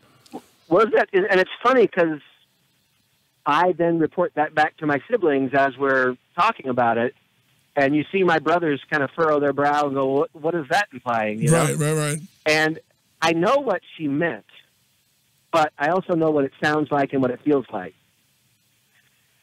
What she meant was that the postpartum started with her 3rd kid, and that 3 kids was too many for her. But she does backtrack a little bit, and she does admit to loving us, so that's good. She does admit to loving us. That's really heavy to hear. I mean, that your mom would admit to that. You know what I mean? Instead of just saying outright. Right. Yeah, but good phrasing, by the way. Yeah. I'm a sucker for clever wordplay. The kind of the attraction in this movie are all the stories of all the really weird stuff that we went through, and then to see the way we all get along these days. So how did you collected all these Super 8 movies and put it into the film? Did you create scenes and have other actors play the situations? No, that was an option. That really was something that had gone through the planning process. I thought about doing that. I even had somebody on my redial on my phone for playing my mother as a young person, but we decided there was enough footage and enough photos that it worked without doing that. Wow. My family had, I guess, just a few years ago, taken all of our Super 8 footage and digitized it. And so I had like 4 hours of family movies to sift through. Wow. That's and you combine that with the interviews and, some nifty editing and some photos, and it works out. That's what I did in late 70s, early 80s. I had a Super 8 movie camera, and, you get those 3-minute reels, and it was expensive. You had to pay, what, $6 or $8 to develop it. And then you had only 3 minutes of it, and then you had to edit it all together. It was a lot of work. Wow. Yeah, I know. I always think about how hard it was for young movie makers years ago to do it as opposed to now. What kind of camera was it? That my mom was using back then? I think it was like you were saying, like a Super 8 type thing. Wow. It was just like a little Honeywell box, little camera with a. There's one photo that I found of the camera, like her holding the camera, and it was just a little tiny little handheld thing. Yeah, like what you're talking about, like maybe 3 minutes of film. Yeah, so you had like it's just like the old. Most of the standard Super 8 cameras there had a little handle with a trigger on it. You know, right? That's what it was. Yeah, and you could point and shoot and hope it comes out all right. Exactly. And it's weird because they used to also have these really bright lights, and so you've got a lot of footage of people just squinting. Oh wow! There's some interesting footage of me as a toddler. And we've talked about how I ended up being sort of singled out and being really lonely and having all these problems. It's all this footage of me as a toddler with a spotlight on me, and you can't see anything else around me. It looks like I'm an alien from another planet, you know? Wow. Interesting. Felt like it anyway. Wow. But now, was it weird? I have to ask, as a journalist myself, I would be uncomfortable turning a microscope on my own family. I mean, was that strange for you to do this documentary, knowing you were going to open up a can of worms that all five of you really probably didn't want to open? Well, you know, you find your strengths, and one of the strengths that my family has that a lot of people don't have or don't cop to is this extreme openness about things that are unpleasant. We're very jokey, very silly people. And the reason why I decided to make this movie in the first place is because one of my sisters, during one of our get-togethers where we just sat around talking about life and mom and horrible stories, and we found ourselves just laughing about all this stuff, my sister was like, "This should be your next project." And I was like, "Yeah, that sounds like a good idea." Wow. And since I was able to combine it with my master's degree, it worked out from a sort of streamlining of projects. Interesting. Was it full length or is it a short? Oh, it's a feature length thing, an hour 36. Are you going to put it on the convention circuit? I have gotten it into a few festivals lately. I am going to try and get into some speaking engagements. My oldest sister, happens to be the president of AOTA right now, or the president-elect or something.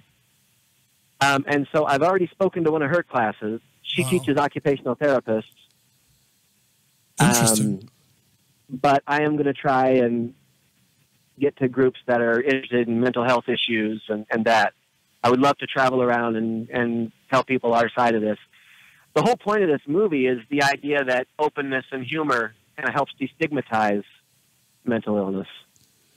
What was one of the most uncomfortable things you looked at in the documentary? Was there anything your older siblings wanted to tap out on and not talk about, or? There were uncomfortable things in the last interview I did with my mom. And if you get a chance to watch the movie, and I can send it to you anytime if you want to watch it. We would very much like to watch it.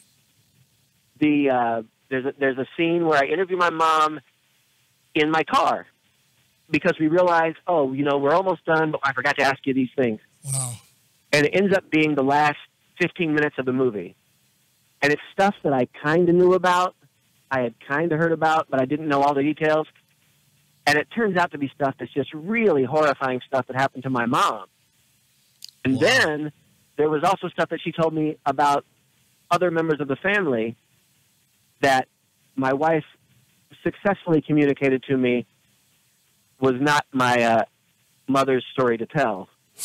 Oh, yes, I left those out. Like stories about my sisters or my aunt, who is my mom's little sister.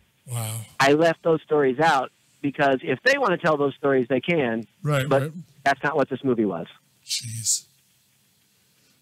And your mom is with us, so it sounds like she didn't harm herself.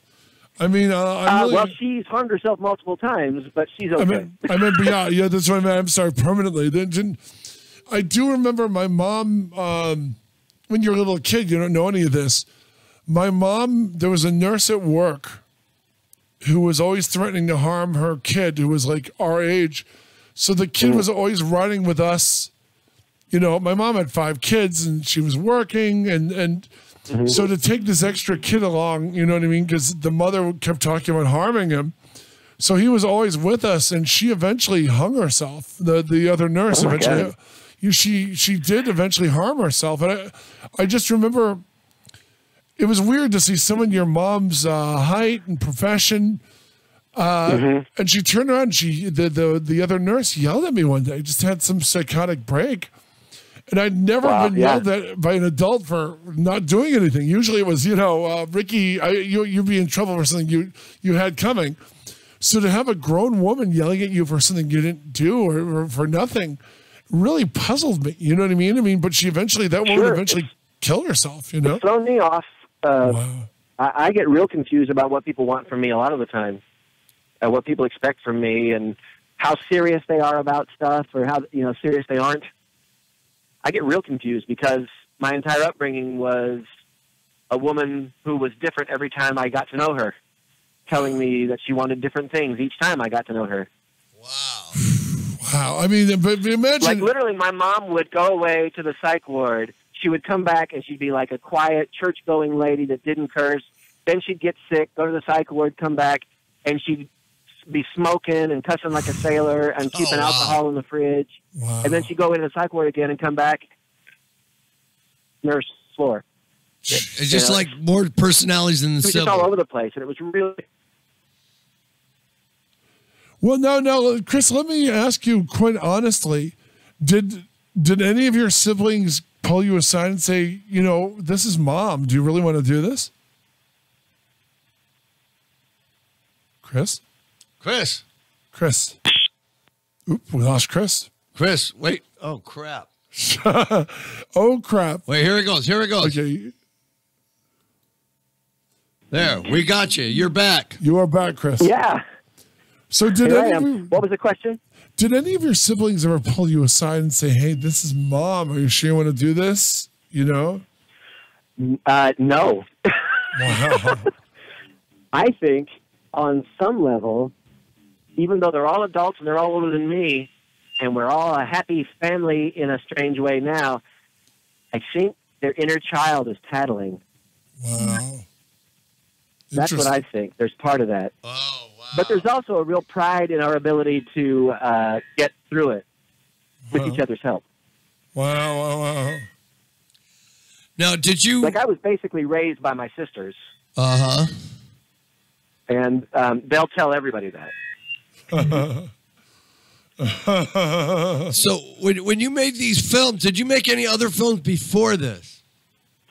Yeah, I did. I made one little independent film that's, I sent to a couple festivals. I didn't really know what I was doing. I mean, I wouldn't say I really know what I'm doing now, but I know better now than I did then.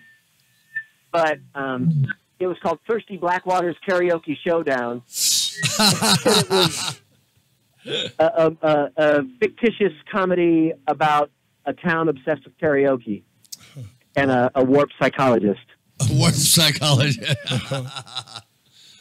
And all the music was mine because I'm also a musician as well. I seen those pictures. Yeah, you're playing what, drums and I play guitar. Oh, guitar. But the band I was in for a while, they were called Los Shut Up, and we actually had been broken up for like 12 years. But then this record label said, "Hey, we'll put out your entire catalog if you want." And so last year we got together again to do one show, and then they put our album out, and we got played on like college radio stations in Canada and the United States. So that was kind of a fun little resurgence for us. Yeah. But all the music in this movie that I'm talking about now, that was all our music too, or my music specifically. Oh, cool. Wow. And then when you were taken away, were you raised in the foster system or did they put you in an orphanage? No, it got really close. So what happened was, and maybe I would have turned out better had I been taken away. I don't know. But I doubt it. My family they did their best with me. Mm-hmm. But when they separated me, all I really meant by that was they took me to a different part of the hospital, and they kept my mom separated, and they would have only like monitored visits with me. Right. And then she would stay in the hospital, and they took me home, and my dad would bring my siblings and I up to the room for a while, and how's she going to be with him? Is she going to hurt him? Is she going to love him? What's she going to do? Wow. But then even when she came back, that whole time, my sisters, according to my dad and according to them, my sisters were constantly on guard, protecting me from what might happen with Mom. Boy, that's rude. Because at this point, things had gotten weird a few times. She'd already tried to kill herself a few times in a few different ways. A lot of times she was just bizarre, like zombie-like, because of all the medicine she was on. Boy, that's terrible. She really had a hard time connecting to me. And so my dad started taking me to, like, the church daycare. He was a preacher. They were both preachers for the Salvation Army. So there's a whole other angle to look at if you want to. Wow. But he would take me to the daycare long before I was supposed to be at the daycare because there was nobody home that could take care of me. Jeez. Mom, as he said, Mom might be there, but she also might be in the hospital.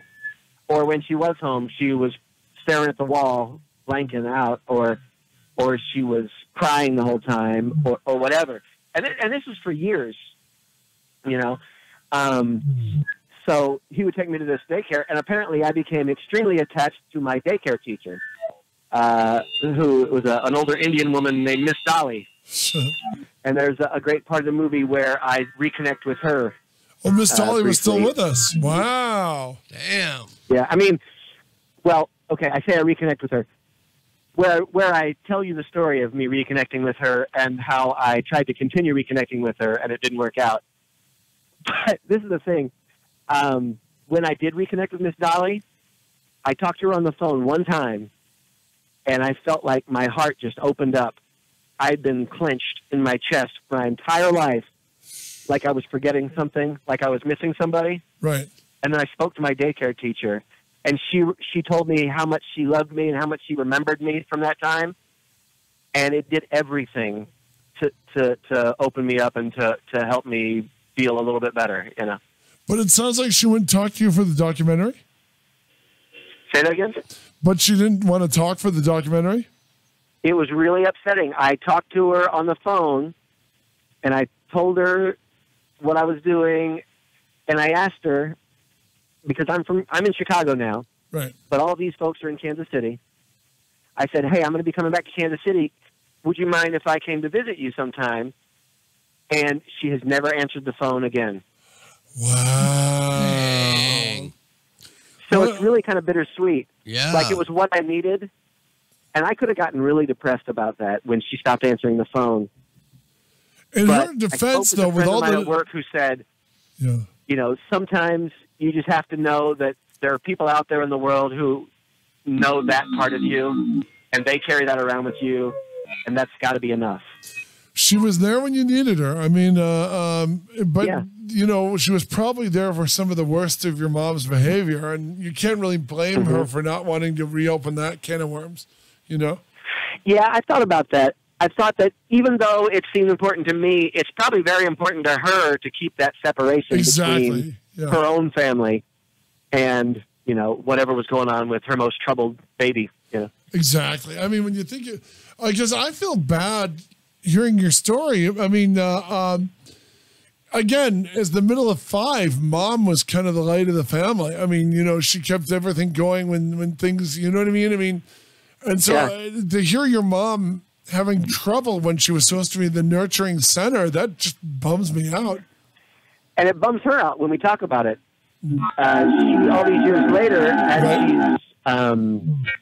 as she's trying to, you know, kind of live out the rest of her days happily, you bring up these stories, and for the most part, again, we're mostly happy, but she gets real sad when you bring up some of the trouble with the nurturing and stuff. There are some moments in the movie where I've asked her some questions about me and about her and I and about the way she behaved, the way she felt, the things that happened to both of us. And you can see her really just go to a real sad, dark place. You can just see her eyes change, you know? Well, what bums me out about that, I mean, obviously his mental illness, it wasn't her fault, but it It just seems like there has to be a part where she felt like she was on trial with you guys. You know what I mean? Well, it's funny, though, because she maybe has led us in this way. She's always been really open about it. As painful as it is, she's always talked about it. In fact, there's one part in the movie that I didn't even think about until just now, talking to you. But when she was with my dad preaching on Sunday mornings and going to church retreats and stuff, she mentions that she was always the one to stand up in front of everybody and sort of give her testimony and talk about all the things she was feeling and break down crying. And she said she thought that everybody was going to think she was like less than them or crazy or whatever. And she said people would come up to her even then, and this is in the late 60s, and they would say, "We feel the same way. You're just the only one brave enough to say it." Wow. And I think having that encouragement gave her the strength to be able to talk openly about it.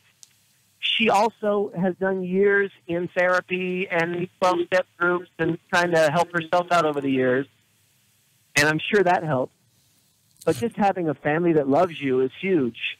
Mm. I recently lost a friend from high school who came to one of my screenings, and I hadn't seen him since high school. He came to one of my screenings, came afterwards, talked to my wife, and he said, "I didn't know Chris was going through all this. I didn't know Chris had this in his family." And he reconnected with me, gave me his business card, told me that he'd been having some of the same depression, but that he had a terrible relationship with his family and never talked to his family. And wouldn't you know it, this past Christmas, we find out he killed himself. Wow. So it really is about reaching out and about having people as a support group and having people that love each other and love you and that you love and that can help each other. I mean, my siblings and I, we really did raise each other, even though we may not have all financially been able to do it. I mean, maybe rent was paid by someone else or whatever, but emotionally, they raised me. And now I feel like I'm returning the favor by making this movie. It's kind of a catharsis, isn't it? You know? Say it again? It looks like it can be kind of catharsis for the rest of the family. I don't know if Mom would feel that way. It absolutely is. Mm-hmm. Let me tell you this. I tried to be as even-handed as I could in this movie. A lot of people, more people than otherwise, have told me my dad doesn't come off like a hero in this necessarily. But at the same time, I think you can understand my dad is operating from a different era, a different part of the country, and from this conservative religious background when you see the way he reacted to my mom's struggles while they were married, right? They're not married anymore. They haven't been married since I was 4. Wow. But in terms of catharsis, making it for me, I would suggest everybody make a documentary about their family. If you want to figure yourself out. If you want to watch something you can't quite internalize 80 times until you do internalize it, that might help you. I saw my sisters and brothers look me in the eye through the camera and say they wished I didn't live so far away. And to realize that they loved me.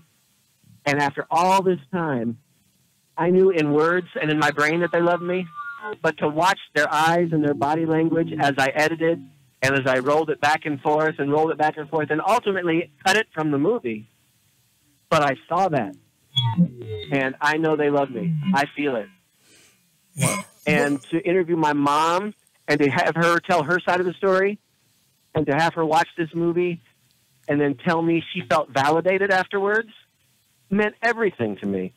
And for my dad, who does not, like I said, come off smelling like a rose, to watch this movie and to tell me he's proud of me for making this, proud of the job I did, and for him to bring people to the second screening of it because he was proud of it, that made me really happy too. It tells me that I was presenting their side of the story the way they wanted it presented, as honestly as I could, and let the audience make their judgments.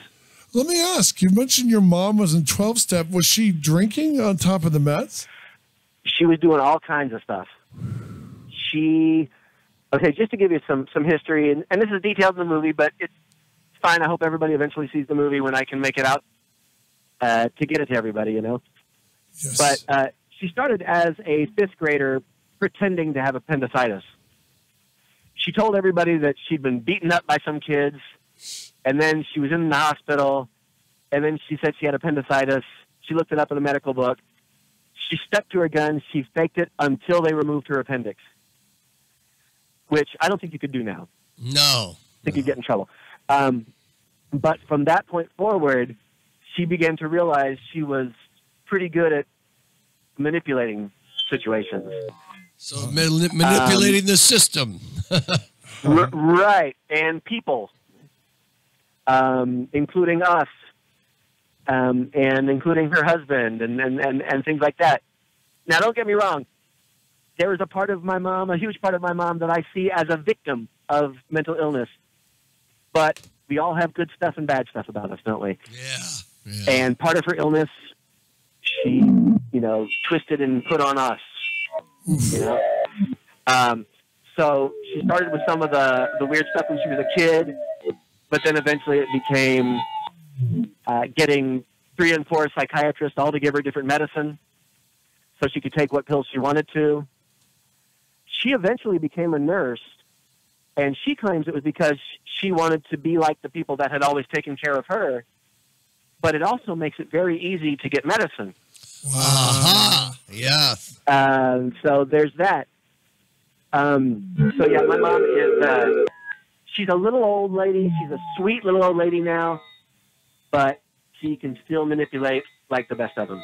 Oh my God. Wow. It just, I wouldn't know where to begin to take a clinical eye at my own family. I'm surprised and I'm impressed that you were able to do that. Well, luckily, my particular brand of mental illness allowed me to emotionally distance myself from my family, whether I wanted to or not. Is that like Asperger's or? Well, it's just that primitive neglect. Mm-hmm. But I tell you, I have actually asked my therapist and wondered if I might have a touch of the Asperger's. They've ruled it out, basically. But I do have real problems with like emotional attachment and feeling things when they're appropriate. Wow. Like I feel things much later. Oh, I see. Or they come out sideways. This is why I've been to the psych ward a couple times, and it's why I'm on an antipsychotic medicine and things like that. But you seem so all together, man. Like you'd be a good therapist. I'm pretty good now. Wow. But like I said, my therapist said I was the most disturbed patient she had ever seen 12 years ago. Wow, that's amazing. I'll give you an idea. Please. Okay, so I decided that I had to, in order to exist, in order to be happy living day to day, I had to prove the existence of God.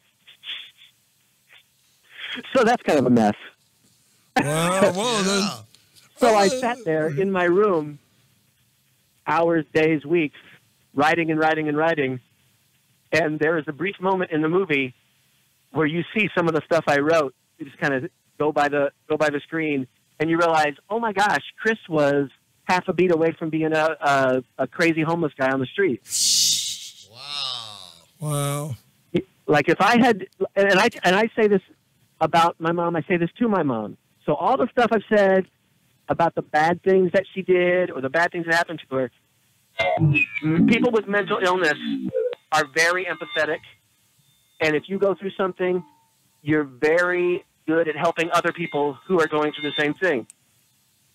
So regardless of the fact that she may have helped me end up this way, she also helped me get better more quickly than she got better.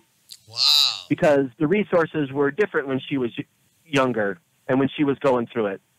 But when I started going crazy, I was 19 and I was in college and I had some confusion and some problems with a woman, with a young lady. And I lost my mind. I absolutely, and I don't mean that in like a figure of speech sort of way. Uh-huh. I meant I became psychotic, like literally a psychological definition of psychotic. I split from reality. Wow. And it was Complete because break. I didn't understand a lot of the important basic things about being a human. And I came home from school. I went to visit my mother. I started telling her about this. She was doing pretty well at this time. Right. And I laid down on the couch in fetal position and just cried and cried and cried until she took me to the emergency room. And the doctor shot me in the butt with some Ativan. Wow. I felt pretty good for a while. Damn. But then the next day it came back. Wow. And they realized that I was a mess, and they took me to the psych ward. So I was 19. It was the first time I was in the psych ward. I was there for 9 days, I think. And they figured out while I was there that I had a panic disorder, which is that's what they decided at the time, that I had a panic disorder. The doctor explained this thing to me, and a lot of people have this, obviously. But what it is that when you're a kid, a baby, one of the things you learn is how to soothe yourself. Uh-huh. That's part of what having a parent and a mother holding you and loving you and all that, that's what that does for you. It trains you emotionally to feel better, to teach yourself to feel better. I didn't get that. So I never learned to soothe myself. And as the doctor explained, what happens to people with panic disorders is it's like you have a house and something unnerves you. So you go in and you turn on all the lights. You go into every room and you turn on all the lights. But then in a panic disordered brain, you don't have the ability to turn the lights off. Oh, you can turn them all on, but you'll never be able to turn them off on your own. Damn. And it just gets worse if you're left alone. And I told my mom in the movie, I said, if you hadn't known what to do with me, I would have just been broken. I would have been a crazy person living in a tree. Well, you seem to have it But she pretty knew what much to do together because now. She had gone though. through it. Well, listen, you were an amazing guest, Chris. Where can people see your documentary? We got to plug our sponsors. We got to plug our sponsors. Let's plug you because we got to end the show here in 5 minutes. Where can we see the documentary? Here's what I can do. Okay. On Facebook, the movie is called Tell Me About My Mother. So Tell Me About My Mother. Just look it up on Facebook. My name is Chris Churchill. Find me, like the movie, and if you would like to see it, if you would like to set up a screening, if there are any distributors out there that want to help me distribute it, contact me and we'll talk. Awesome. That's what needs to happen because right now that's the stage I'm in right now. I just finished with kind of putting it through the festival circuit. I've gotten what I want from that. Right. And if I need to, I'll put it out on my own. But I would love a distributor to help me out. All right. But more than anything, just contact me. Okay, Tell me about my mother on Facebook. Thanks for your stories, my friend. Take care. We got 4 minutes to go, and we're going to wrap it up in a minute. So thank you very much. Thank you, Chris. Thank you, Chris. guys. I really appreciate you listening. All right. See you on Facebook. Wow, Remember me when I'm gone. Okay. We'll always speak fondly of you. Thank you. All right. All right, I'll talk to you later. All right, bye. Bye.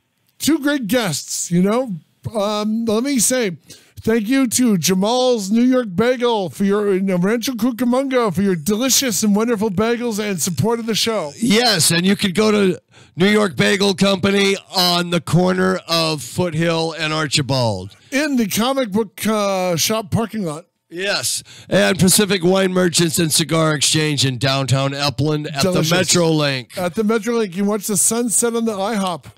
Finest cigars, wine, and craft beer, music on the weekends. Go to Pacific Wine Merchants and Cigar Exchange. And that completes the Jeff Sargent Show tomorrow. Hopefully tomorrow we'll have better phone line connection. Yeah. Because we got phone, the 2 days that we have phone, and then the phone's doing Ghost in the Machine crap. Yeah, it sounds like we're talking to them in a haunted house. Yes, it sounded like we were in a haunted house. Let's get that together here. Hey, we love you guys. We love you, Dan. Get well soon. And thank you, everybody, on behalf of me and Jeff on the Jeff Sargent Show. We'll see you tomorrow. Hasta la vista, babies. Bye.